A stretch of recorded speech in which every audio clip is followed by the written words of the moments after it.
কেমনে মানুষকে দূরে রাখা যায়।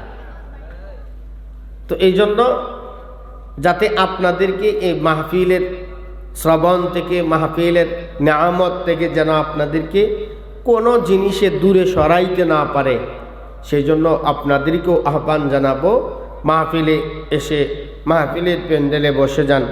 ইনশাআল্লাহ অনেক সুন্দর গুরুত্বপূর্ণ আলোচনা সুললিত কণ্ঠে আপনাদেরকে শোনাবেন হযরত মাওলানা নুরুল ইসলাম গুলজারি সাহেব দামাত বরকাতুহুম। তার আগে আমি আপনাদের সম্মুখে অল্প সময় একটু সালাম বিনিময় করব ইনশাআল্লাহ। অল্প সময় শুধু সালাম বিনিময়, সেই উদ্দেশ্যেই, বরকতের উদ্দেশ্যে, সওয়াবের নিয়তে আমার তেলাওয়াতকৃত ছোট্ট দুইটা আয়াত, দুইটা হাদিস, এইগুলাকে সামনে রেখে সওয়াব ও বরকতের জন্য আপনাদের সম্মুখে কিছু সময় কথা বলতে থাকা। আমলের উদ্দেশ্যে প্রত্যেকটা কাজ আপনি আমি নেক আমলের উদ্দেশ্যে করব, সেই উদ্দেশ্য নিয়েই কথাগুলো বলা। কথাগুলো বোঝার জন্য বলি, এই দুনিয়াতে বর্তমান প্রেক্ষাপটে দুনিয়ার শুরু লগ্ন থেকে কিয়ামত পর্যন্ত যারাই যত বড় বুজুর্গই আলোচনা করবে, এই সমস্ত মাহফিল হোক, জুমার দিন খুতবার আলোচনা হোক, যেই লোকটাই আলোচনা করুক, প্রত্যেকের কথার মূল মাকসাদ, মূল উদ্দেশ্য বা বিষয় একটাই। এই যে আপনার সামনে আমি বসে কথা বলতেছি, কথার উদ্দেশ্য এটা, নেক আমল করেন, হারাম থেকে বাঁচেন, জান্নাত কামাই করেন। এটাই তো। আমার দিকে তাকান, আমার দিকে, মুতাওয়াজ্জিহান ইলা জিহাতিল হুজুর, এদিকে, অন্যদিকে তাকান না। আমি যেমন বলতেছি গুনাহ থেকে বাঁচেন, হারাম থেকে বাঁচেন, জান্নাত কামাই করেন, জাহান্নাম থেকে বাঁচেন। যত বড় বুজুর্গই কথা বলবে, প্রত্যেকটা বুজুর্গের কথা এই মূল উদ্দেশ্য এইটাই। নাকি আমি যে আল্লাহর কথা বলবো, আরেক বুজুর্গ আইসা কি আরেক আল্লাহর কথা বলবে? কথা কয় না, জোরে বলেন। উনি যে আল্লাহর কথা বলবে, আমি কি আরেক আল্লাহর কথা বলবো? এটা শুধু আমিই না, হযরত আদম আলাইহিস সালাম থেকে নিয়ে বিশ্বনবী মুহাম্মদুর রাসূলুল্লাহ সাল্লাল্লাহু আলাইহি ওয়াসাল্লাম পর্যন্ত সমস্ত নবী রাসূল এই একই দাওয়াত দিয়েছেন, একই ওয়াজ করেছেন। হযরত আদম আলাইহিস সালাম কি বলছেন? ইয়া আইয়ুহান নাসু উবুদু রাব্বাকুম, ইয়া আইয়ুহান নাসু কুলু লা ইলাহা ইল্লাল্লাহু তুফলিহুন। হযরত আদম আলাইহিস সালাম থেকে নিয়ে বিশ্বনবী মুহাম্মদুর রাসূলুল্লাহ সাল্লাল্লাহু আলাইহি ওয়াসাল্লাম পর্যন্ত সমস্ত আম্বিয়া কেরাম এই একই কথার উপরে দুনিয়ার মানুষকে দাওয়াত দিয়েছেন।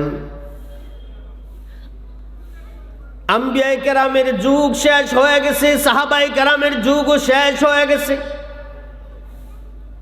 তাবিঈনদের যুগও শেষ, এমনকি কিয়ামত পর্যন্ত যতগুলো দাঈ এই দুনিয়াতে আসবে, যতগুলো মানুষ এই দুনিয়াতে আল্লাহ রসুলের পথে দাওয়াত দিবে, প্রত্যেকটা মানুষের দাওয়াতের মূল উদ্দেশ্য থাকবে এই একটাই, হে দুনিয়ার মানুষ সকল, তোমরা তোমাদের জবানে পড়ো লা ইলাহা ইল্লাল্লাহ,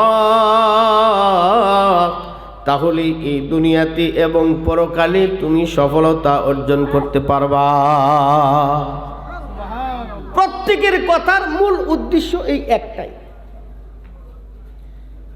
একেবারে শেষ যুগ পর্যন্ত বিশ্বনবী মুহাম্মদুর রাসূলুল্লাহ সাল্লাল্লাহু আলাইহি ওয়াসাল্লাম আল্লাহ তাআলা যখন নবুয়তি দিয়েছেন, নবুয়তির পরেও দুনিয়ার সব মানুষকে এই একই কথার উপরে দাওয়াত দিয়েছেন, ইয়া আইয়ুহান নাসু কুলু লা ইলাহা ইল্লাল্লাহু তুফলিহুন। আল্লাহর রাসূলও এই একই কথাই বলেছেন, হে দুনিয়ার মানুষ, তোমরা তোমাদের জবান দিয়ে পড়ো লা ইলাহা ইল্লাল্লাহ, তাহলে দুনিয়াতে এবং পরকালে সফলতা অর্জন করতে পারবা।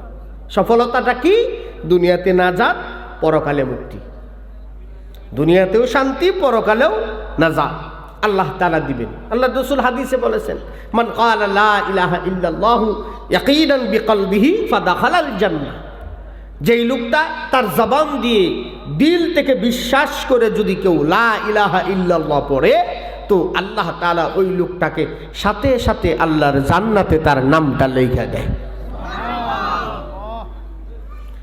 তো আমিও কথা বলতেছি ওই আম্বিয়ায়ে কেরামের কথার সূত্র ধরেই আপনাদের সামনে ছোট্ট একটা আয়াত, দুটো আয়াত তেলাওয়াত করেছি। তার ভিতরে প্রথম আয়াত আল্লাহ তাআলা, আমি পুরো আয়াতটাও পড়ি নাই, শুধু আমলটার ভিতরে বলার জন্য এই আয়াতের ভিতরে আল্লাহ তাআলা 4টা বিষয় বলেছেন। কয়টা বিষয়? জোরে বলেন, কয়টা? আর একটু জোরে বলেন না। 4টা বিষয় আল্লাহ তাআলা কোরআনে বলেন, ওয়া তাআওয়ানু আলাল বিররি ওয়াত তাকওয়া ওয়া লা তাআওয়ানু আলাল ইসমি ওয়াল উদওয়ান।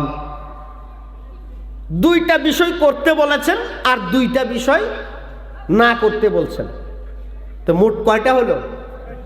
জোরে বলেন, 4টা। এই যে আজকের এই মাহফিলটার আয়োজন করছেন যিনি, বা যাদের সহযোগিতায় হচ্ছে, যার অনুপ্রেরণায় হচ্ছে, ওনারা কি এই কাজটা ভালো করেছেন না খারাপ করেছেন? জোরে বলেন, ভালো। এর মধ্যে কোনো সন্দেহ আছে? নাই। এই ভালো কাজটুকুই আজকে বলবো। যেহেতু আল্লাহ তাআলা এই কথার ভিতরে এই আয়াতের মধ্যে 4টা বিষয় বলছেন, প্রথম 2টা করার জন্য, পরের 2টা না করার জন্য। মোট কয়টা হলো? 4টা। 1 নম্বর, ওয়া তাআওয়ানু আলাল বিররি। এই বিররুন শব্দের অর্থ বোঝার জন্য আগের শব্দটা বুঝলে ভালো হবে। ওয়া তাআওয়ানু এই শব্দের অর্থ হলো 2টা, ভালো করে বুঝবেন। 1 নাম্বার প্রতিযোগিতা করা, 2 নাম্বার একে অপরে সহযোগিতা করা। তো প্রতিযোগিতা ধরেন অথবা সহযোগিতা ধরেন, প্রথম ধরলাম একে অপরে প্রতিযোগিতা করা। কি কাজের ব্যাপারে? আল বিররু, ভালো কাজের ব্যাপারে সহযোগিতা, একে অপরে প্রতিযোগিতা। ভালো কাজ কি জিনিস আগে সেটা বোঝা লাগবে। একেবারে দিল থেকে কথাগুলো শুনবেন। ইতিহাসবিদগণ লিখেছেন, আল্লাহ তাআলা কোরআনে হাকিমেও বলেছেন ভালো কাজ কাকে বলে। ইন্নাল্লাযীনা আমানু ওয়া আমিলুস সালিহাত উলাইকা হুম খায়রুল বারিয়াহ। আল্লাহ তাআলা বলেন, যে লোকটা এই দুনিয়ার ভিতরে ঈমান আনবে আর সে নিজে নেক আমল করবে, ঈমান আর নেক আমল যেই লোকটার ভিতরে পাওয়া যাবে, ওই লোকটা আসমানের নিচে জমিনের উপরে সমস্ত মাখলুকাতের চাইতে দামি। তার মানেটা হলো ভালো কাজ বলতে কি বোঝায়? 1 নম্বর ঈমান, 2 নম্বর হলো নেক আমল। এই যে এই জায়গার ভিতরে যারা বসে এই কোরআন ও হাদিসের কথা শুনতেছেন, এইটা হলো নেক আমল। এই নেক আমল ব্যবস্থা যিনি করেছেন হাজী সাহেব, তন্মন ভাই বা অন্যান্য ভাইয়ারা মিলে যে কাজগুলা, এই ভালো কাজের ব্যবস্থা করেছেন, নিঃসন্দেহে ভালো কাজ। এই কাজের ব্যাপারে আল্লাহ তাআলা বলেন, ওয়া তাআওয়ানু আলাল বিররি ওয়াত তাকওয়া ওয়া লা তাআওয়ানু আলাল ইসমি ওয়াল উদওয়ান। আল্লাহ তাআলা বলেন, হে দুনিয়ার বান্দা, হে দুনিয়ার মানুষ, একে অপরের একে অপরে এমন ভালো কাজের ব্যাপারে সহযোগিতা করো। ভালো কাজ বলতে আল্লাহ তাআলার কাছে পছন্দের কাজ শুধুমাত্র ঈমান আর হলো নেক আমল। ঈমান আর নেক আমল। অন্য আয়াতের ভিতরে আল্লাহ তাআলা বলেন ওই কাজটাই হলো দুনিয়াতে ভালো, আসমানের নিচে জমিনের উপরে ওই কাজগুলাই হলো ভালো। যেই কাজ করলে জান্নাতে যাওয়া যায় ওই কাজগুলো হলো খারাপ, যে কাজগুলো করলে জাহান্নামে যাইতে হয় ওই কাজগুলো হলো খারাপ। আল্লাহ তাআলা সূরাতুল ইনফিতারের ভিতরে বলেন, ইন্নাল আবরার লাফি নাঈম ওয়া ইন্নাল ফুজ্জার লাফি জাহিম। যে কাজ করলে মানুষ দুনিয়া থেকে জান্নাত পায় ওই কাজগুলা হলো ভালো, আর যে কাজ করলে মানুষ জাহান্নামে যায় ওই কাজগুলা হলো খারাপ। কারণ আল্লাহ তাআলা এই কথার ভিতরে বলেন, যেই লোকটা দুনিয়াতে ভালো কাজ করবে ওই লোকটা দুনিয়া থেকে তার শ্বাসটুকু বের হইতে দেরি হবে, আল্লাহর জান্নাতে যাইতে দেরি হবে না, সে জান্নাতি। আমি বলতেছি শুধু ভালো কাজের ব্যাপারে, ভালো কাজ করা। ভালো কাজ কি? এক নম্বর, আমার কথা না, আল্লাহ বলছেন ঈমান আর নেক আমল। এখন ঈমান আর নেক আমল কারে কয়? নতুন কথা শুনেন, নতুন কথা। এতদিন তো ঈমানের কথা শুনছেন, লা ইলাহা ইল্লাল্লাহ পড়লে ঈমানদার হওয়া যায়, ঠিক না? কথা কয় না? লা ইলাহা ইল্লাল্লাহ পড়লেই ঈমানদার হওয়া যায় না, এমনটা না। আপনি আমি মুসলমান, আপনি আমি যেমনে কালিমা পড়ি লা ইলাহা ইল্লাল্লাহু মুহাম্মাদুর রাসূলুল্লাহ, একটা হিন্দু, বৌদ্ধ, খ্রিস্টান তাদেরকেও যদি জিজ্ঞেস করা হয় আপনার আমার চাইতে ভালো করে কালিমা পড়তে পারবে, ঠিক না? ঠিক আওয়াজ দিয়ে বলেন। আপনি আমি যেভাবে পড়ি তার চাইতে আরো ভালো করে পড়তে পারবে তারা। তাইলে কি তাদেরকে ঈমানদার বলা হবে? না, তাদেরকে ঈমানদার বলা হবে না। কেন বলা হবে না? অর্থাৎ আল্লাহ তাআলা, আল্লাহর রাসূল সাল্লাল্লাহু আলাইহি ওয়াসাল্লাম যেইভাবে ঈমানের কথা বলেছেন সেই ঈমানের আলামত তাদের ভিতরে নাই। কেন নাই? ছোট্ট কথাটা বললেই বুঝবেন। এখানে অনেক মুরব্বী বাবাজিরা আছেন, অনেক বিবাহিত যুবক ভাইয়েরা আছেন, বুঝে থাকলে বলেন, আপনারা যখন বিয়ের জন্য কোথাও প্রস্তাব দেন বা কোথাও কোনো মেয়ের বিয়ের জন্য বিয়ের প্রস্তাব দেন, তখন কি করা হয়? বিয়ের আগে মেয়েটারে দেখতে যায় না, জামাই দেখতে যায় না? কথা কয় না? আপনারা যান? যায়। আপনাদের এলাকায় যায় কারা? বাপ, চাচা, খালু, মামু, ফুফা, দুলাভাই, ঠিক না? ঠিক। সম্পূর্ণ হারাম। একটা মেয়েকে বিয়ের আগে পুরুষদের ভিতরে একমাত্র ছেলে ছাড়া আর কেউ দেখতে পারবে না, জায়েজ নাই। দেখলে জিনার গুনাহ হবে। এ কথাটা জানতেন? হ্যাঁ, একটা মেয়েকে যদি বিয়ের প্রস্তাব দেন আপনার ছেলের জন্য, বিয়ের আগে এই মেয়েকে এই ছেলের বাবা দেখা জায়েজ নাই। যদি ইচ্ছে করেও যদি দেখে জিনার গুনাহ হবে। এখন জনমের মতো যায় দেখেন, আপনার বিষয়, আমি শুধু বলে দিতেছি। এখন এই যে মেয়েটারে দেখতে যায়, দেখার সময় যায় কি হাত দেখে? কথা কয় না? পাও দেখে? মাথার পিঠ দেখে? দেখে কি?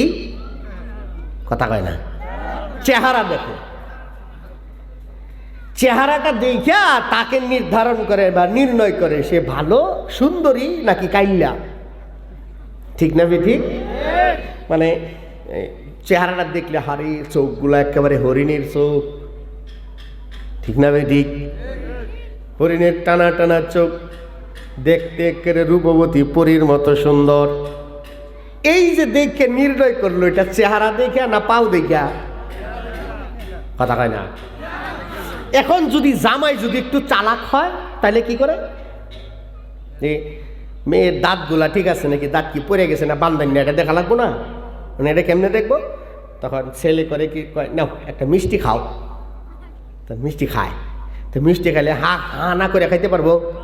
তো হা করলে তো দাঁত দেখা যাবে, বাস দাঁত দেখলো। আরেকটু যদি চালাক হয় ছেলেটা, তাহলে কি করে, একটা চামিচ লয়ে হাতে লয়ে কয়, এটা আমার হাতে কি? তো মাইয়া দেখে কয়, এটা চামিচ।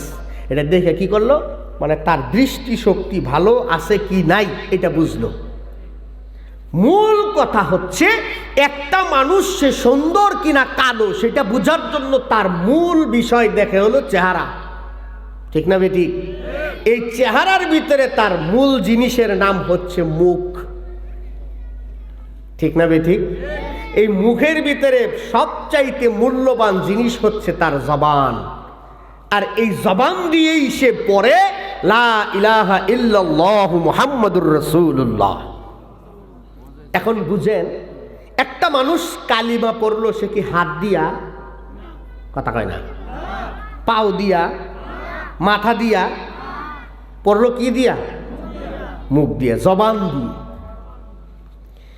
একটা মানুষ তার জবান দিয়ে লা ইলাহা ইল্লাল্লাহ পড়ার কারণে তার এই হাতটাও ঈমানওয়ালা, সুবহানাল্লাহ বলেন জোরে।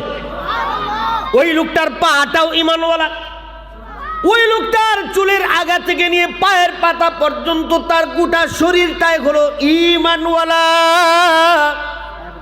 কারণটা হলো ওই লোকটা যদি জবান দিয়ে পড়ে লা ইলাহা ইল্লাল্লাহ, তাইলে তার পুরো বডিটাই হয়ে যায় ঈমানওয়ালা। এমন ঈমানওয়ালা মানুষটার জন্য আল্লাহ তাআলা বলেন ওয়া আমিলুস সালিহাত। এই ঈমানওয়ালার পুরো বডিটারে নেক আমল মানে হচ্ছে, আল্লাহর রাসূল বলেন কুল্লু আমালিস সালিহাতি মিন রাসূলিল্লাহি সাল্লাল্লাহু আলাইহি ওয়াসাল্লাম, প্রত্যেকটা নেক আমল হচ্ছে আল্লাহর রাসূলের সুন্নত দিয়ে শামিল। আল্লাহর রাসূলের সুন্নত মানেই হলো নেক আমল। এমন নেক আমল দিয়ে আপনার পুরো বডিটাকে সাজানোর নাম হলো ঈমানওয়ালা, সুবহানাল্লাহ বলেন জোরে। আর এমন নেক আমল দিয়ে এই ঈমানের বডিটাকে সাজানোর নাম হচ্ছে পরিপূর্ণ ঈমানওয়ালা। এখন আপনি আপনার চেহারার দিকে, আপনি আপনার বডির দিকে তাকায়া দেখেন যে আপনার পুরো বডিটা আল্লাহর রাসূলের সুন্নত দিয়ে সাজানো আছে কি নাই। আমার আর দ্বিতীয়বার বলা লাগবে যে আপনি কি আপনার ভিতরে ঈমান আছে বা আপনার ভিতরে ঈমান নাই, এটা আমার বলার দরকার নাই। আপনি নিজের বডির দিকে তাকালেই আপনি বুঝতে পারবেন আপনি আসলে কি ঈমানওয়ালা নাকি ঈমানওয়ালা না। বোঝার কথা এতটুক, সেটা হচ্ছে একটা মানুষ সেই ভালো মানুষ যার ভিতরে থাকবে ঈমান আর নেক আমল। এমন ঈমান আর নেক আমলের ব্যাপারে আল্লাহ তাআলা বলতেছেন ওয়া তাআওয়ানু আলাল বিররি, এমন ভালো কাজের ব্যাপারে সহযোগিতা করো। এই ভালো কাজগুলা কোন কোন জায়গার ভিতরে করতে হয়, কোন কোন জায়গার ভিতরে করা যায়। বর্তমান প্রেক্ষাপটে কিছু কিছু জায়গা আছে সারা জীবন পর্যন্ত নামাজ পড়ে নাই, রোজা রাখে নাই, যাকাত দেয় নাই, হজ করে নাই। এমন মানুষও আছে যেই লোকটা জিন্দেগিতে কোনোদিন নামাজ পড়ে নাই, কিন্তু 3 দিনের তাবলীগে যায়া একটা সিল্লা দিয়া তার মুখের ভিতরে দাঁড়িয়ে আসছে, তার গায়ে লম্বা জামা আসছে, মাথায় টুপি পরছে, এখন সে 5 ওয়াক্ত নামাজ পড়ে। এমন মানুষ আছে না নাই, জোরে বলেন। ওই লোকটাকে অন্য তার বন্ধু বান্ধবী দেখা বলে, কিরে ভাই এত অল্প বয়সে তুই মুরব্বী হয়ে গেছিস। এরকম কয় কি কয় না? কয় এত অল্প বয়সে তুই মুরব্বী হয়ে গেছিস। আর সময় পাইলি না, একটু বুড়াটা হয়ে যেতি। 60 বছর 70টা বছর পার হইতো, আকাম কুকাম 13 ফরজ সব করিয়া তারপরে তুই আল্লাহওয়ালা হইতি। এটা হলো কিছু কিছু মানুষের চিন্তাধারা, যে এত অল্প বয়সে তুই কেন দাড়ি রাখলি, কি কারণে তুই লম্বা জামা গাই দিলি, কি কারণে তুই আল্লাহওয়ালা বুজুর্গ হইলি। এই সমস্ত কথাগুলো তারা বলে। এই কথাগুলোর দিকে যাতে তোমার জবান না যায়, তোমার জেহেন যেন ওই দিকে না যায়, এই কারণেই আল্লাহ তাআলা বলেন ওয়া তাআওয়ানু আলাল বিররি ওয়াত তাকওয়া ওয়া লা তাআওয়ানু আলাল ইসমি ওয়াল উদওয়ান। তাআলা বলেন, তুমি এমন ঈমান আর নেক আমলের কাজে একে অপরের সহযোগিতা করো। প্রকাশ্যভাবে পারো না, একজন মানুষকে তুমি ঈমানদার বানানোর জন্য পারো না। প্রকাশ্যভাবে তুমি পারো না একজন মানুষকে তুমি নেক আমল করানোর জন্য, পরোক্ষভাবে হলেও করো। পরোক্ষভাবে হলেও একজন মানুষকে তুমি ঈমানওয়ালা বানাও। পরোক্ষভাবে হলেও একজন মানুষকে তুমি নামাজের কথা বলো, তুমি নেক আমলদার বানাও। তুমি নিজে মসজিদের নামাজ পড়তে যাও, তুমি আরো দুইজন মানুষকে তুমি নামাজের দিকে নিয়ে যাও। হইতে পারে ওই লোকটার অবস্থার ভিতরে দেখে আল্লাহ তাআলা তোমার সারা জিন্দেগীর গুনাহ খাতাগুলো মাফ করে দিবে। আল্লাহ তাআলা শুধুমাত্র বান্দাকে মাফ করার জন্য উসিলা তালাশ করে। আল্লাহু আকবার বলেন জোরে। আল্লাহ তাআলা শুধু উসিলা তালাশ করে বান্দারে কিভাবে মাফ করা যাবে। তো আপনিও যদি অন্য আরেক ভাইয়ের ভালো কাজটার প্রতি সহযোগিতা করতে যায়, আপনি নিজেও যদি এমন দিনদারি কাজের ভিতরে অগ্রসর হন, আপনার পিছনে কি হয়েছে না হয়েছে সেটা দেখার বিষয় নয়। আল্লাহ তাআলা শুধু আপনার দিকে তাকিয়ে আছে কিভাবে আপনাকে মাফ করা যায়। এই কারণে আল্লাহ বলেছেন ভালো কাজের ব্যাপারে সহযোগিতা করো। ছোট্ট কথা বলি শুনেন। আল ইসাবাতু ফি তামিজিস সাহাবা নামক কিতাবের মধ্যে লেখেন, মানুষ, আমরা মুসলমান, আমরা ইবাদত করি এক আল্লাহ, আল্লাহর রাসূলের ইবাদত করি, তাই তো কথা, এক আল্লাহর ইবাদত করি। আরেকটা ধর্মীয় জাতি আছে, সেটা হচ্ছে হিন্দু ধর্ম। আরেকটা ধর্মীয় জাতি আছে খ্রিস্টান ধর্ম। আরেকটা ধর্মীয় জাতি আছে বৌদ্ধ ধর্ম, যেটা আমরা চিনি। আমরা কোনো ধর্মের সমালোচনা করছি না। একমাত্র মুসলমান ছাড়া বাকি যতগুলো ধর্ম আছে প্রত্যেকটা ধর্মের মানুষই মূর্তি পূজার সাথে সম্পৃক্ত, ঠিক না বে ঠিক? আপনি হিন্দু বলেন, বৌদ্ধ বলেন, খ্রিস্টান বলেন বা বৌদ্ধ জাতি, এই তিনটা জাতি, এই তিনটা ধর্মীয় বিষয়, আমি সমস্ত ধর্মের কথা বলছি না, যেটার ব্যাপারে আমরা চিনি, এই প্রত্যেকটা মানুষই মূর্তি পূজা করে। মূর্তির আরবি অর্থ হচ্ছে, আরবি নাম হচ্ছে সনম।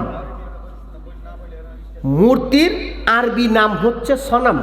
সাদ, নুন, মিম, এই তিন হরফের সমষ্টি একটা শব্দ। সেই শব্দটার অর্থ হচ্ছে মূর্তি। এখন ইহুদি এক লোক, সে তাওরাত কিতাবের ভিতরে পেয়েছে যে একাকিত্বে নির্জনে বসে যদি এক প্রভুকে ডাকা যায় তাহলে ওই প্রভু তার ডাকে সাড়া দেয়। অথচ আল্লাহ তাআলা এই কথা বলেছেন রাত্রির শেষ ভাগে সরকারে দো আলম নবী হাদিসে কুদসিতে বলেন, রাতের শেষ ভাগে আল্লাহ তাআলা চতুর্থ আসমানে আসে। সুবহানাল্লাহ বলেন জোরে। আল্লাহ তাআলার ফেরেশতারা এসে বলে, আলা মিন মুস্তাগফিরিন ফাআগফির লাহু, আলা মিন মুস্তারজিকিন ফাআরযুকাহু, আলা কাযা আলা কাযা। কে আছো তুমি দুনিয়ার ভিতরে গুনাহগার, আমি আল্লাহর কাছে মাপ চাও, আমি আল্লাহ তোমার জীবনের সব গুনাহ মাফ করে দিব। কে আছো তোমার রিজিকের ভিতরে অভাব, আমি আল্লাহ তোমার রিজিক দান করব, তোমার রিজিকের ভিতরে বরকত দিব, তোমার অভাবগুলা দূর করে দিব, তোমার সারা জীবনের সমস্ত চাওয়াগুলো আমি আল্লাহর কাছে তুমি উপস্থাপন করো। আমি আল্লাহর কাছে চাইতে দেরি হবে, আমি আল্লাহ কবুল করতে দেরি করব না। উদউনি আস্তাজিব লাকুম, হে বান্দা আমার কাছে চাও, আমি তোমার দুনিয়ার সব হাজত পূরণ করব। আল্লাহু আকবার বলেন। কে বলছেন? কে বলছেন? কিন্তু আপনি চান কার কাছে? আল্লাহর কাছে চাইছেন কোনোদিন? জিন্দিগিতেও না। এই যে জুমার দিন যে ইমাম সাহেব জুমার নামাজ পড়ে দোয়া করে, আল্লাহ এলাকার সবাইকে মাফ করো, আমারে মাফ করো, মুসল্লিদেরকে মাফ করো, যা আছে 14 গোষ্ঠীরে মাফ করে দাও, এই যে বলে, আচ্ছা বলেন তো, আপনি আপনার বাড়িতে বসে কোনোদিন একা একা আল্লাহর কাছে জাহান্নামের ভয়ে কাঁদছেন? কোনোদিন কাঁদছেন? সমস্যা? কোনো অসুবিধা? কথা বলেন না। কোনোদিন কি একা একা নির্জনে বসে আল্লাহ তাআলার কাছে জাহান্নামের ভয়ে কাঁদছেন? আল্লাহ মাফ করবে কেমনে? না চাইলে তো মায়েও দুধ দেয় না, আল্লাহর কাছে আগে চাইতে হবে। এরপরেও ওই ইহুদি লোক প্রতিদিন সে জিকির করে, তার প্রভুরে ডাকে সানাম সানাম। সনামের অর্থ কি বলছি? হ্যাঁ, যে শ্রোতা, দামি শ্রোতা, এই শ্রোতারা ভালো। সনামের অর্থ কি? মূর্তি। প্রতিদিন সে ডাকে, তার মূর্তির সামনে দাঁড়ায়, তার প্রভুর সামনে বসে ডাকে সানাম সানাম। যেমন আমরা ডাকি আল্লাহ আল্লাহ আল্লাহ আল্লাহ আল্লাহ আল্লাহ। মুসলমান ডাকে, তার প্রভুরে ডাকে আল্লাহ আল্লাহ আল্লাহ। ওই ইহুদি প্রতিদিন রাত্রেবেলা তার প্রভুরে ডাকে সনাম সনাম সনাম বলে ডাকে। 1 বছর 2 বছর নয়, 30টা বছর পর্যন্ত সে তার প্রভুরে ডাকছে। 1 বছর 2 বছর না, কিন্তু মূর্তির সামনে যা যদি আপনি মূর্তিরে বলেন এ প্রভু তুই ভগবান, তুই অমুক, তুই অমুক, এ মূর্তি কি জবাব দিব? কথা হয় না? জোরে বলেন, আরো জোরে। প্রতিদিন সে ডাকে, এই ডাকতে ডাকতে একদিন হঠাৎ করে তার জবান দিয়া বের হয়ে গেছে সনাম শব্দের জায়গায় বের হয়ে গেছে সমাদ। আল্লাহু আকবার, জোরে বলেন। কুল হুয়াল্লাহু আহাদ আল্লাহু সামাদ। সমাদ শব্দ তার জবান দিয়ে বের হয়ে গেছে। এই সমাদ শব্দটুকু তার জবান দিয়ে বের হওয়ার কারণে আল্লাহ তাআলা ওই ইহুদি লোকটারে তার পিছনের সব গুনাহগুলো মাফ করে দিয়ে আল্লাহ তারে হেদায়েত দিয়ে দিছে। ফেরেশতারা আল্লাহর কাছে জিজ্ঞেস করেছে, আল্লাহ তোমার এই বান্দা জিন্দেগিতে কোনোদিন ইচ্ছে করে তোমারে ডাকে নাই, কোনোদিন তোমাকে ডাকে নাই। আজকে সে তার প্রভুরে ডাকতেছে সনাম সনাম বলে, কিন্তু আজকে ভুলক্রমে তার জবান দিয়ে বের হয়ে গেছে সনাম শব্দের জায়গায় সমাদ বের হয়ে গেছে। সুবহানাল্লাহ কোন জোরে। আল্লাহ তুমি তারা মাফ করলা কেন? এটা তো ঠিক হয় নাই মনে হয়। ফেরেশতারা আল্লাহকে বলে, কারণ আল্লাহ তাআলার সাথে ফেরেশতাদের কথোপকথন হযরত আদম আলাইহিস সালামের সময় হয়েছিল, আলমে আরওয়াহতেও হয়েছিল। আল্লাহ তাআলা যখন বলেছিলেন আলাস্তু বিরাব্বিকুম, আমি কি তোমাদের প্রভু নই? তো আল্লাহ তাআলার সম্মুখে সমস্ত ফেরেশতারা বলেছিল, বাবা অবশ্যই আপনি আমাদের পালনকর্তা, আপনি আমাদের প্রভু, আপনি আমাদের পালনেওয়ালা, আপনি আমাদের আল্লাহ। তো ফেরেশতা আল্লাহর কাছে বলতেছে, আল্লাহ এ বান্দারে কেন মাফ করলা তুমি? সে তো ইচ্ছে করে তোমারে ডাকে নাই, সে ভুলক্রমে তার জবান দিয়ে পড়ছে। কথাটা বোঝার জন্য বলি, দিলের কান দিয়ে শুনবেন। হে যুবক, হে বৃদ্ধ বাবাজি, আল্লাহ তাআলা চায় বান্দারে কিভাবে মাফ করা যায়। তো আল্লাহ তাআলা ফেরেশতাদেরকে বলতেছে, হে ফেরেশতারা, আমার বান্দা ভুল করতে পারে, আমার বান্দার জবান ভুল করতে পারে, আমার বান্দার জবান দুনিয়ায় থাকতে সে ভুল করতে পারে। तमाम দুনিয়ার মানুষগুলোর ভিতরে, সমস্ত মাখলুকাতের ভিতরে আমি একটা রহমত আমি দুনিয়াতে দিয়েছি। সুবহানাল্লাহ বলেন। এই একটা রহমতের বরকতে মা বাবা সন্তানাদিকে ভালোবাসে, সন্তানাদি মা বাবাকে ভালোবাসে, বন্ধু এক বন্ধুর জন্য জীবন দিয়া দেয়, স্বামী স্ত্রী একে অপরের জন্য জীবন দিয়া দেয়, বন্ধু বান্ধব একে অপরের জন্য জীবন দিয়া দেয়। একটা রহমতের মহাব্বতের বদৌলতে এই ফেরেশতা আর বাকি 99 ভাগ রহমত, বাকি অগণিত রহমত আমি আল্লাহ আমার কাছে দিয়েছি, আমার কাছে রাখছি। পরকালে যখন কোনো বান্দা বিপদে পড়ে যাবে, আমার ওই 99 ভাগ রহমত আমার বান্দাগুলারে কুলে তুলে নিবে। হে ফেরেশতারা, আমার বান্দার রহমত, আমার বান্দার জবান ভুল করতে পারে, তাই বলে আমার রহমত আমার বান্দারে আমার নাম ডাক দেওয়ার পরেও আমার রহমত ভুল করতে পারে না। আল্লাহ তাআলা এমনি বান্দাকে মাফ করে, তো আপনাকেও মাফ করার জন্য বসে আছে। আপনি শুধু চাইবেন, চাইতে দেরি হবে, আল্লাহ আপনাকে দিতে দেরি করবে না। সুবহানাল্লাহ, জোরে বলেন। তো এই জন্যই বলতেছি, আল্লাহ তাআলা বলেন ভালো কাজের ব্যাপারে তুমি সহযোগিতা করো। দুনিয়ার মানুষ সবাই তোমারে খারাপ বলুক, দুনিয়ার সব মানুষ তোমাকে খারাপ বলুক, যদি তুমি আল্লাহর কাছে যদি ভালো হও তাইলে তুমি আল্লাহর কাছে ভালো, তামাম দুনিয়ার কাছে ভালো। আর যদি তুমি তামাম দুনিয়ার কাছে ভালো হও, আল্লাহর কাছে যদি খারাপ হও, তাইলে তুমি ওই আবু জেহেল, উতবা, রবিআ, সাহেবার চাইতেও তুমি খারাপ। ঠিক না ঠিক? জোরে বলেন। আল্লাহ তাআলা কোরআনে বলেন ইন্নাল্লাযীনা কাফারু মিন আহলিল কিতাবি ওয়াল মুশরিকিনা ফি নারি জাহান্নামা খালিদিনা ফিহা উলাইকা হুম শাররুল বারিয়া। আল্লাহ তাআলা বলেন যেই মানুষগুলা আল্লাহর রাসূলের সাথে কুফরি করবে, দ্বীনের সাথে যারা কুফরি করবে, ওই মানুষগুলা হলো শাররুল বারিয়া।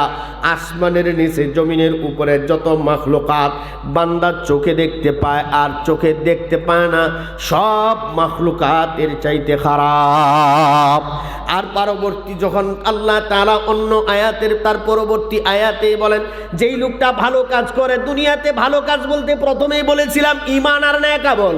ইন্নাল্লাযীনা আমানু ওয়া আমিলুস সালিহাত উলাইকা হুম খায়রুল বারিয়া।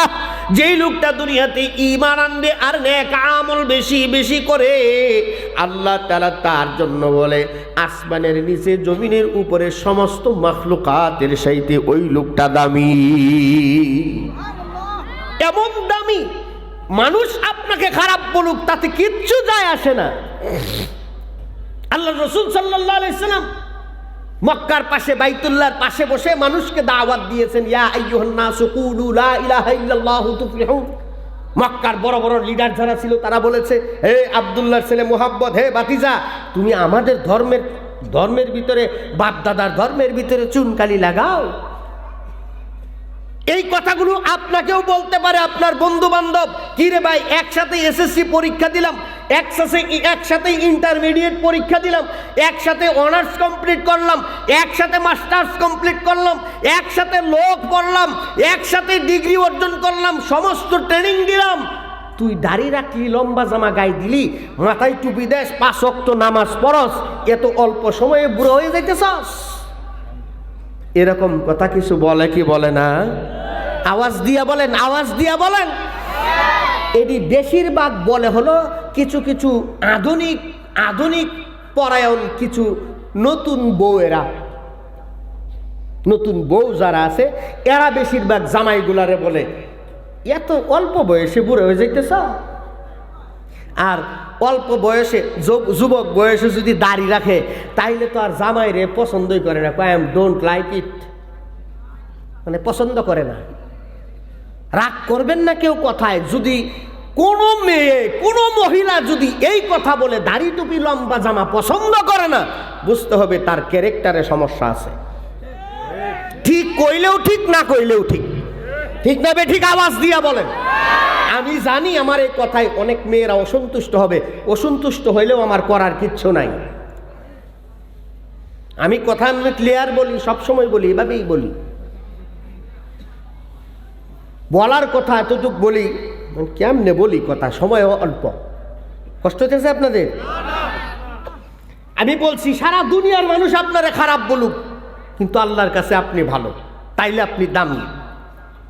তবে চেষ্টা করা প্রত্যক্ষ বা পরোক্ষভাবে হলেও একটা মানুষকে হারাম কাজ থেকে বিরত রাখা, এটাই হলো আল্লাহর রাসূলের শেষ জামানার আল্লাহর রাসূলের উম্মতদের কিছু বৈশিষ্ট্য। কুনতুম খায়রা উম্মাতিন উখরিজাত লিন্নাস তা'মুরুনা বিল মা'রুফি ওয়া তানহাউনা আনিল মুনকার। আল্লাহ তাআলা বলেন শেষ যুগের কিছু কিছু মানুষ দুনিয়াতে আসবে, কিছু জাতি দুনিয়াতে আসবে। ওই জাতির বৈশিষ্ট্য থাকবে হলো দুইটা বৈশিষ্ট্য। কয়টা বৈশিষ্ট্য? আওয়াজ দিয়া কন। এক নম্বর বৈশিষ্ট্য হলো তা'মুরুনা বিল মা'রুফ। ওই লোকটা ভালো কাজের ব্যাপারে দাওয়াত দিবে। ওই লোকটা বলবে হারাম থেকে বাঁচো, হালাল কাম করো। ওই লোকটা বলবে সুদ খায়ও না, ঘুষ খায়ও না, বিবিরে বেপরদায় রাখো না, নিজে হারাম কাজের দিকে লিপ্ত হয়েও না। আর ওই লোকটা অন্য মানুষগুলাকে হারাম কাজ থেকে বাঁচায় রাখার চেষ্টা করবে, অন্য মানুষগুলাকে হারাম কাজ করতেও দিবে না। আল্লাহর রাসূল সরকারে দো আলম নবী বলেন, আল্লাহর রাসূল বলেন যেই লোকটাকে তুমি কোনো মানুষকে দেখবা, মানলাম ইউগাইয়ের বিয়াদ, অর্থাৎ যেই লোকটাকে তুমি দেখবা সে দ্বীনের কাজগুলাকে পরিবর্তন করে ফেলে। যেটা হালাল সেটারে হারাম কয়, যেটারে হারাম সেটারে হালাল কয়। এই কাজগুলোর থেকে যদি তুমি বিরত রাখতে না পারো, অন্যদিকে যাচ্ছি না কথায়, কেউ আবার অসন্তুষ্ট হয়েন না যে কোন কাজ করে কোন কোন কথা কইতে হুজুরে কোন কথা কয়ে হালায়। এখন তো এমনভাবে কথা বলতে হয়, জিব্বা চিনেন? জিব্বা কথা কয় না, জিব্বার ভিতরে হাড্ডি আছে, পিছনের বাইরের জিব্বাত মনে হয় হাড্ডি আছে। হাড্ডি আছে? আপনাকে এলাকার কারো জিব্বাত হাড্ডি আছে? সৌদি আরবের মানুষের জিব্বার মনে হয় হাড্ডি আছে, কথা কয় না। উপরে দাঁত, নিচেও দাঁত। দাঁত কি হাড্ডি না? এমন হাড্ডি গরুর হাড্ডি আর খাসির হাড্ডি, মুরগির হাঁসের হাড্ডি সাবায়া বুঝি করে হালায়। উপরেও দাঁত, নিচেও দাঁত, মাঝখানে জিব্বা। একটু যদি স্লিপ অফ টাং হয়ে যায়, জিব্বায় চাপ লাগলে জিব্বা কেটে যাবে, ঠিক না বে ঠিক? তো আমরাও কথা বলতে গেলে একটু হুঁশিয়ার হয়ে বলতে হয়। এখন একটু যদি এই দিক সেই দিক হয়ে যায় তাইলে বুঝেন নাই, বুঝেন নাই, বুঝেন নাই। এই জন্য হালকার উপরে জাপসা বলতেছি, রাগ করেন না কেউ কথায়। আমার কথা হলো দুনিয়ার সব মানুষ অসন্তুষ্ট হোক, কে অসন্তুষ্ট হলো আর কে সন্তুষ্ট হলো সেটা দেখার টাইম কোনো মুসলমানের নাই, কারণ ওই মুসলমান দাওয়াত দিবে এক আল্লাহর, ঠিক আছে? ঠিক আওয়াজ দিয়া বলেন। এই জন্যই বলতেছি কথাটুকু,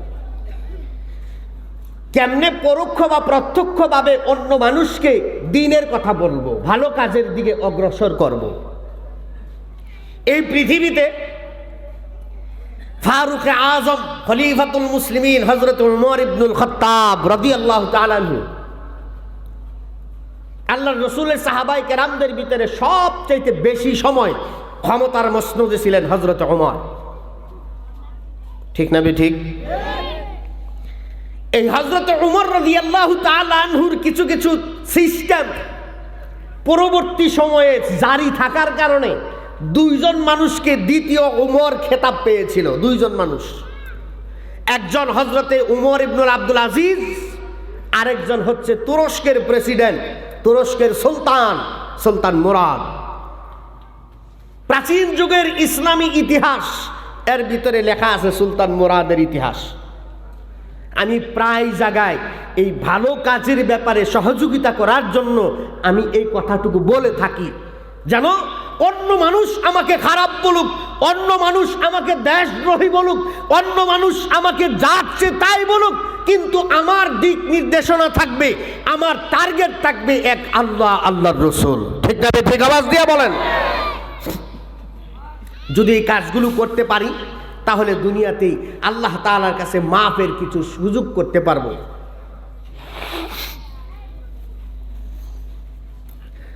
বোঝার জন্য বলি কথাটুকু, হযরতে সুলতান মুরাদ তুরস্কের প্রেসিডেন্ট, তুরস্কের সুলতান, নিজেও হাফেজ, কোরআনের হাফেজ। তার সাথে যে খাদেম ছিল ওই খাদেম ও হাফেজ, যাকে সেনাপতি বলা হতো। তো সুলতান মুরাদ নির্দেশ দিয়ে দিয়েছে পুরো রাজ্যের ভিতরে, এক নম্বর নির্দেশ, যে লোকটা বেনামাজি, যে লোকটা নামাজ পড়ে না, নামাজ পড়তে আসে না, ওই লোকটার জন্য সিস্টেম হলো লোকটা যদি মারা যায় এই লোকটা যদি মারা যায় তাইলে এলাকার কোনো বড় আলেম তার জানাজার নামাজ পড়াইতে পারবে না। কোনো বড় আলেম তার জানাজার নামাজ পড়াইতে পারবে না। আর তাকে খাটিয়ার ভিতরে উঠায়া তাকে কান্দে করে নিয়ে কবরস্থান পর্যন্ত যাওয়া যাবে না। তারে কবরস্থান পর্যন্ত নিয়ে যাইতে হবে, হাতে ধইরা হাঁটুর নিচে করে ধরে তারে কবরস্থান পর্যন্ত নিয়ে যাওয়া লাগবে। সুলতান মুরাদের নির্দেশ। হে যুবক ভাই, শুধুমাত্র এতটুকু কথা বলি, আল্লাহ তাআলা কোরআন হাকিমে চুরি করার বিচার করে দিয়েছেন, আস-সারিকু ওয়াস-সারিকাতু ফাকতাউ আইদিয়াহুমা। যদি তুমি চুরি করো, যদি কেউ চুরি করে তাহলে তার হাত কাইটা দাও। সবার হাত কাটা লাগবে না। যদি একজন মানুষ যদি চুরি করত, যদি তার যদি হাত কাটার বিচার হয়ে যাইত, একজনের হাত কাটা দেখা বাকি সব মানুষ শিক্ষা পাওয়া যাইত। ঠিক না? ঠিক জোরে বলেন। সৌদি আরবে এই বিচার আছে। সৌদিয়ান মানুষ যারা যারা সৌদির মানে আদিবাসী, সৌদির জন্মকর্ম সৌদিয়ান যারা, তাদের কয়জনের হাত কাটা গেছে? হাত কাটা যায় বহিরাগত মানুষের। কেন? তারা জানে, তারা মনে করে যে আমার দেশে যে সিস্টেম, চুরি করলে ঘুষ ঘাস দিয়া টেবিলের তলে দিয়া কিছু দিয়া হইলেও বাইরে যায়। কিন্তু সৌদি আরবে কি তা পারবেন? কথা কয় না, পারবেন? তো সুলতান মুরাদ এই নির্দেশ দিছে। হালাকে ইমাম আবু হানিফা রাহমাতুল্লাহি আলাইহি এমন নির্দেশ দিতেন। আজকে যদি আপনার সমাজের ভিতরে যেই লোকগুলা মসজিদে আসে না, নামাজ পড়ে না, তাদের ব্যাপারে যদি ইমাম সাহেব বা সমাজের পঞ্চায়েত, সমাজের মাতব্বর যারা সমাজ চালায়, ওনারা যদি এই নির্দেশ দেয় যেই লোকটা মসজিদে আসে না, নামাজ পড়ে না, তার স্ত্রী পরিবার পরিজনকে পর্দায় রাখে না, সে যদি মারা যায় তাহলে মসজিদের বড় ইমাম তার জানাজা পড়াবে না, এটা নির্দেশ দেওয়া হলো সমাজ থেকে, তাইলে আগামী 1 বছরের ভিতরে পুরো এলাকা জুড়ে কোনো বেনামাজি খুঁজে পাওয়া যাবে না। আপনি সিস্টেম চালু করে দেখেন। রাগ করতেছেন আমার কথা? কেউ রাগ করেন না, শিক্ষার জন্য বলতেছি। আমি সবক দিতেছি, আপনারা সবক নিতেছেন। হুজুর আমার সময় শেষ হলে কইেন আমার। হ্যাঁ, সময় শেষ হলে কইেন। এখন সুলতান মুরাদ আরেকটা নির্দেশ দিছে, সেটা হচ্ছে যদি কেউ জেনা করে, জেনা, আর যদি কেউ মদ খায়, তাহলে তার জানাজার নামাজ কেউ পড়াবে না, কোনো বড় আলেম পড়াইতে পারবে না। তার খাটিয়াটাও এইভাবেই কবরস্থান পর্যন্ত নিয়ে যাওয়া লাগবে, কান্দে করে নিয়ে যাওয়া যাবে না। সুলতান মুরাদ তার সেনাপতিকে নিয়ে একদিন রওনা করেছে। প্রায় দিনই রাত্রেবেলা একা একা চাদর মোড়া দিয়া বের হয় এলাকার মানুষগুলারে দেখার জন্য।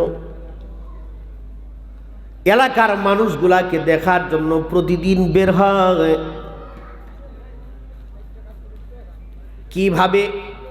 কিভাবে তার এলাকার মানুষগুলা কিভাবে দিন কাটায়, কিভাবে এলাকার মানুষগুলা দিন কাটায়, এটা বোঝার জন্য সুলতান মুরাদ তার সেনাপতিরা নিয়ে রাস্তা দিয়ে বের হয়েছে। যাওয়ার পথিমধ্যে 3 রাস্তার মোড়ের পাশে যায় দেখে কিছু মানুষ গোল করে দাঁড়ায় আছে। সুলতান মুরাদ তার সেনাপতিকে নির্দেশ দিয়ে যায়, দেখো ওই জায়গার ভিতরে এত মানুষ কেন গোল করে দাঁড়িয়ে আছে? তার সেনাপতি কাছে যায় দেখে একজন মানুষ রাস্তার ভিতরে ঘুমায় আছে, উত্তর দিকে মাথা দিয়া, দক্ষিণ পাশে পাও দিয়া একেবারে চিত হয়ে শুয়ে আছে। সুলতান মুরাদের সেনাপতি এসে বলতেছে, ওগো সুলতান, একজন মানুষ রাস্তার পাশে এইভাবে ঘুমায় আছে। আশ্চর্য ব্যাপার, এত খাট পড়া রৌদ্রের ভিতরে কেমনে মানুষ ঘুমায়া থাকে? যা দেখো লোকটারে ঘুম থেকে ডাক দাও, তারে রাস্তার থেকে সরায় দাও, রাস্তায় মানুষ যাওয়া আসার ভিতরে ব্যাঘাত ঘটতেছে। সেনাপতি যায় হাতে ধরতেই দেখে শরীরটা একেবারে ঠান্ডা। সেনাপতি বলতেছে, ওগো সুলতান, এই লোকটা তো আসলে ঘুমায় নাই, সারা জীবনের ঘুম ঘুমায় গেছে। ও সুলতান, এই লোকটা দুনিয়া থেকেই বিদায় হয়ে গেছে। সুলতান মুরাদ যায় সব মানুষগুলারে জিজ্ঞেস করতেছে, কেউ ভাই লোকটা মারা গেছে, কতক্ষণ হলো? সকালবেলা মারা গেছে। এখনো তারে এই জায়গার ভিতরে রাখলা কেন? তারে এখনো গোসল দিলা না কেন? কাফনের কাপড় পরাইলা না কেন? তারে কেন এখনো জানাজার ব্যবস্থা করলা না? কি কারণে করলা না? জবাব দাও। এখন এলাকার মানুষগুলার ভিতরের থেকে দুইজনে বলতেছে, হে আল্লাহর বান্দা, বোঝার বিষয় হলো, মজার বিষয় হলো, ওই জায়গার ভিতরে কেউ সুলতান মুরাদকে চিনতে পারে না। উনি যে তুরস্কের প্রেসিডেন্ট, সাথে কোনো বডিগার্ড নাই, সাথে কোনো আর্মস বাহিনী নাই। কারণ এমন আল্লাহওয়ালা বুজুর্গদের নিরাপত্তা দাতা কে? আওয়াজ দিয়া বলেন কে? জোরে আওয়াজ দিয়া বলেন কে? আল্লাহ তাআলা সূরাতুল কুরাইশের ভিতরে বলেছেন, ফালিয়াবুদু রাব্ব হাযাল বাইত, ফালিয়াবুদু রাব্ব হাযাল বাইত আল্লাযী আত'আমাহুম মিন জু' ওয়া আমানাহুম মিন খাউফ। আল্লাহ তাআলা বলেন, ওই ঘরের রবের ইবাদত করো। হে বান্দা, এই ঘরের রবের ইবাদত কর, যে ঘরের রব তোমারে ক্ষুধার্ত অবস্থায় খানা খাওয়ায়। শুধু খানা খাওয়াই না, যে ঘরের রব তোমারে বিপদের ভিতরে, যে রব তোমারে নিরাপত্তা দেয়, ওই ঘরের রবের ইবাদত করো। তো নিরাপত্তা দাতা কি? আওয়াজ দিয়া কন, আরো জোরে কন। আল্লাহ নিরাপত্তা দাতা। তো সুলতান মুরাদকে কেউ চিনে নাই। তো জিজ্ঞেস করতেছে, ব্যাপার কি, কেন তারা রাখলা? একজন বলতেছে, হুজুর, এই লোকটা সবচেয়ে বড় অপরাধী, এই এলাকার ভিতরে সবচেয়ে ঘৃণিত মানুষ। কেমন ঘৃণিত মানুষ? ভাই, ওই যে তাকায় দেখেন, আমাদের এই তুরস্কের প্রেসিডেন্ট, তুরস্কের সুলতান, তিনি নিয়ম জারি করেছে, কেউ যদি মদখুর হয়, কেউ যদি জেনাকারী হয়, তাইলে তার জানাজার নামাজ এলাকার কোনো বড় আলেম পড়াইতে পারবে না। ওই যে সাইনবোর্ডের ভিতরে লেখা আছে, দেখেন, রাস্তার মোড়ে মোড়ে সাইনবোর্ড লাগানো। হে ভাই, আপনি কোন জায়গা থেকে আসছেন, আপনার বাড়ি কোথায় জানি না, তবে এই লোকটার সবচেয়ে বড় দুইটা অপরাধ। এক নাম্বার অপরাধ, ওই লোকটা হলো একটা দিন মজুর, সারাদিন মানুষের বাড়িতে কাজ করে, সারাদিন মানুষের বাড়িতে কাজ করে, কিন্তু যখন সারাদিন কাজ করে যখন বাড়ির দিকে যায়, সে সর্বপ্রথম বাজার থেকে যায় দুইটা বেশ্যা মহিলা কিনে নিয়ে বাড়িতে যায়। হে ভাই, শুধু তাই না, এই লোকটা প্রতিদিন দুইটা বেশ্যা মহিলা তো নিয়ে যায়, পাশাপাশি 2 বোতল মদ কিনে নিয়ে বাড়িতে যায়। এত বড় অপরাধী মানুষকে আমরা কেমনে জানাজা পড়াবো, কেমনে গোসল দেব, কেমনে কাফনের কাপড় পরাবো? আজকে যদি তার কাফনের কাপড়ের ব্যবস্থা করি, আগামীকালকে সুলতান মুরাদের পুলিশ বাহিনী এসে আমাকে ধরে নিয়ে যাবে। যার কারণে আমরা কেউ গোসল দেই নাই, কাফন পরাই নাই, তার জানাজাও পড়াই নাই। সুলতান মুরাদ নিচের দিকে তাকায়া চিন্তা করতেছে, এলাকার মানুষ কেউ আমাকে চিনতেও পারে নাই। আর এখন তো এমন অবস্থা হয়েছে, সমাজের ভিতরে যদি একটু নাম ডাক তোমার বেশি হয়ে যায়, তাইলে দোকানে চা খাইতে যায় বৈশা কয় 3টা চা বানাইছে, সিগারেট একটা ধরে হাঁটা দিছে। দোকানদারে যদি কয়, ভাই টাকাটা দিলে, কয় খাতা লিখকে তো, ঠিক না? ঠিক রাগ করেন না, কই এই অভ্যাসটা আমাদের ভিতরে বেশি। 4 বছর 5 বছর হয়ে গেছে, চায়ের দোকানে তুমি চা খাইতে খাইতে, বিস্কুট আর সিগারেট খাইতে খাইতে 8-10 হাজার টাকা বাঁচাইছো। যখন এই 2 টাকার চা ব্যবসায়ী তোমাকে যখন বলে, ভাই 5 বছর ধরে আপনার কাছে 3000 টাকা পাই, আমারে যদি 1000 টাকা দিতেন, তাইলে ওই লোকটা দোকানদারের কয় কি, দেখমু তুই কেমনে এলাকার ভিতরে দোকানদারি করস, রাস্তার ভিতরে আমার কাছে টাকা চাস, আমি কি মরে গেছি? ঠিক না? ঠিক আওয়াজ দিয়ে বলেন। এই লোকগুলা হয়েছে সবচেয়ে বড় হারামি। রাগ করেন না কেউ আমার কথায়, কারণ এই লোকটার মাত্র 3টা কেটলি, 500 টাকার বিস্কুট আর 500 টাকার চা পাতি, একটু চিনি, এটা নিয়ে এসে ব্যবসা করতেছে, তার সংসার চালায়। আপনি যে 8 বছর ধরে 5000 টাকা বাজায় রাখছেন, বেটার সংসার কেমনে চলে একবার চিন্তা করছেন? রাগ করতেছেন আমার কথায়? আজকে যায়া হিসাব করে দেখেন কার দোকানে বাকি আছে, যা অর্ধেক হইলেও পরিশোধ করে আসেন, আর বলে আসেন ভাই টাকা হইলে আবার দিয়ে দেবো, নয়তো আল্লাহর কাছে কোনো আমল কবুল হবে না। হজ করেন, যাকাত দেন, রোজা রাখেন, নামাজ পড়েন, কোনো আমল দিয়ে লাভ নাই, কারণ এটা হক্কুল ইবাদ যে পর্যন্ত আল্লাহ তাআলা হক্কুল ইবাদ যে পর্যন্ত বান্দা আল্লাহর কাছে মাপ না চাবে, আল্লাহ ওই বান্দার কাছে মাপ না চাবে, আল্লাহ মাফ করবে না। রাগ করতেছেন আমার কথায়?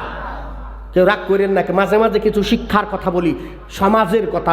যদি এই কাজগুলা যদি করা যায়, সমাজের ভিতরে চুরি বাটপারি হবে না। এখন সুলতান মুরাদ বলতেছে, আচ্ছা ঠিক আছে, তোমরা যে অপরাধের কথা বলছো, এই লোকটার অপরাধ হলো লোকটা মদখোর আর জেনাকারী, তাই তো অপরাধ। কিন্তু সুলতান মুরাদকে কেউ চিনতে পারে নাই, কারণ সে প্রেসিডেন্ট হয়েছে এলাকায় প্রচারের জন্য না, সে তুরস্কের সুলতান। মানুষ আমাকে চিনুক এই জন্য নয়, তার মূল উদ্দেশ্য হলো কিভাবে মানুষগুলাকে হারাম থেকে বাঁচানো যায়, কেমনে মানুষগুলাকে বিপদ থেকে সুপথে আনা যায়, কিভাবে বেঈমানকে ইমানদার বানানো যায়, এই হলো তার টার্গেট। আর আপনার আমার উদ্দেশ্য কি? যদি একটু কোনো মতে উপরের লেভেলে উঠতে পারি, কেমনে নিজে আরো 4টা বাড়ি বানানো যায়, কেমনে অন্যভাবে আরো 3টা মার্কেট করা যায়, এই চিন্তা। ঠিক না ঠিক? আওয়াজ দিয়ে বলেন। কেন রে ভাই, এই মার্কেট লয়ে কবরে যাইতে পারবেন? কেউ এই ধন সম্পদ লয়ে কবরে যাইতে পারবেন? আজকে মারা যান, আল্লাহ হেফাজত করুক, আল্লাহ সকলের হায়াত দারাজ করুক, সবাই কোন আমিন। আজকে মারা যাওয়ার পরে 2 দিন পরে দেখবেন আপনার সন্তানেরা আপনার লাশ দুনিয়ার উপরে, খাটিয়ার উপরে রাইখে জমি লইয়া ভাগাভাগি শুরু করবে। ঠিক না ঠিক? আওয়াজ দিয়ে বলেন। আমি নিজে পরীক্ষিত, আমি নিজের চোখে দেখা, আমার নিজের চোখে দেখা। জানাজা শুরু হবে, জানাজার জন্য দাঁড়িয়েছি, জানাজা পড়বো, 2 ভাই বাড়িতে মারামারি লাগছে, কয় তুই নিবি উত্তরার বাড়ি, আমি নিবো গুলশানের বাড়ি। হযরত আলোচনা 10 মিনিটের মধ্যে শেষ করব। যাক, সামনে আর অগ্রসর হলাম না, শুধু এতটুক কথাই আপনাদের সম্মুখে জানিয়ে যাচ্ছি। এটারে আমার বলাও লাগতো না, আমার তো 9:30 পর্যন্ত টাইম দিয়েছেন না, 9:30 পর্যন্ত তো টাইম, 9:30 পর্যন্ত আমি এমনি ছেড়ে দিব, এটা কিছু স্লিপ দেওয়া লাগতো। শুধু এতটুক কথাই বলছি। যাক, সুলতান মুরাদ ওই লোকটার অপরাধ কয়টা? কথা কয় না, কয়টা অপরাধ? লোকটা জেনাকারী, মদখোর। থাক ওই জায়গায়, ওদিকে আর যাইতে পারবো না, অনেক লম্বা কথা। শুধু বলছি এতটুক যে ভালো কাজের ব্যাপারে সহযোগিতা করা, আর এই ভালো কাজের ব্যাপারে যদি কেউ সহযোগিতা করতে পারে, যদি সে আলেম না হয়, যদি সে গায়ের আলেম হয়, যদি সারাদিনও রিক্সা চালায়, মানুষের বাড়িতে কাজ করে, শুধুমাত্র ভালো কাজের ব্যাপারে একে অপরের সহযোগিতা করে, আল্লাহ তাআলা ওই মানুষগুলোর ব্যাপারে আল্লাহর রাসূল সাল্লাল্লাহু আলাইহি ওয়াসাল্লাম বলেন, যদি ওই ঈমানের কাজের ভিতরে লেগে থাকা যায়, যেমন এই যে এই জায়গার ভিতরে কথা হচ্ছে কোরআন ও হাদিসের কথা, যারা এই জায়গার ভিতরে আছেন, সামনে বসা আছেন, অধিকাংশ মানুষ আলেম না, কোরআনও পড়তে জানে না, কিন্তু এই কোরআনের কথাগুলো শোনার জন্য, মোহাব্বত করে শোনার জন্য আপনিও কোরআন পড়নেওয়ালাদের কাতারে আল্লাহ শামিল করে দিছে। আল্লাহু আকবার বলেন। হাসরের মাঠে আল্লাহর রাসূল সাল্লাল্লাহু আলাইহি ওয়াসাল্লাম বলেন, ওই সমস্ত মানুষগুলোর জন্য আল্লাহ তাআলা বলবেন, ক্বালান নবিয়্যু সাল্লাল্লাহু আলাইহি ওয়াসাল্লাম ইউকালু লিসাহিবিল কুরআন ইকরা ওয়ারতাকি ওয়ারাত্তিল কামা তুরাত্তিলু ফিদ দুনিয়া ফাইন্না মানজিলাকা ফি আখিরি আয়াতিন তাকরাউহা। সরকার দো আলম নবী বলেন, এমন ধরনের মানুষগুলাকে আল্লাহ তাআলা হাসরের মাঠে উঠাবে, যে মানুষগুলাকে আল্লাহ হাসরের মাঠে উঠাবে, সরকার দু আলম নবী অন্য হাদিসের ভিতরে বলেন, ইউবাসুল্লাহুল আলিমা ওয়াল আবিদা ফায়ুকালু লিল আবিদি উদখুলিল জান্নাহ। এমন ভালো মানুষকে আল্লাহ তাআলা বলবেন, বান্দা তুই জান্নাতে যা, তোরে জান্নাত দিলাম। ওই বান্দাকেই আল্লাহ বলবেন, শুধু কোরআনের সাথে মোহাব্বত থাকার কারণে আল্লাহ তাআলা বলবেন, ইকরা, বান্দা তুই পড়। জান্নাতে যাওয়ার পরে সুবহানাল্লাহ কয় না? এই যে আপনি কোরআন পড়তে পারেন না, কোরআন দেখে পড়তে পারেন, কিন্তু সূরা ফাতিহা মুখস্থ জানে, সূরা ইখলাস মুখস্থ জানে, সূরা নাস মুখস্থ জানে। তো আল্লাহ তাআলা বলবেন ইকরা, বান্দা পড়বে, সে পড়তে থাকবে। সে যখনই পড়বে, ওই যে মুফতি আনোয়ার হোসেন সাহাবেরি বাড়ি মসজিদে যায় মাগরিবের নামাজ পড়ছিলাম, ইশার নামাজ পড়ছিলাম, হুজুর সুললিত কণ্ঠে সূরা ফাতিহা তেলাওয়াত করেছিল।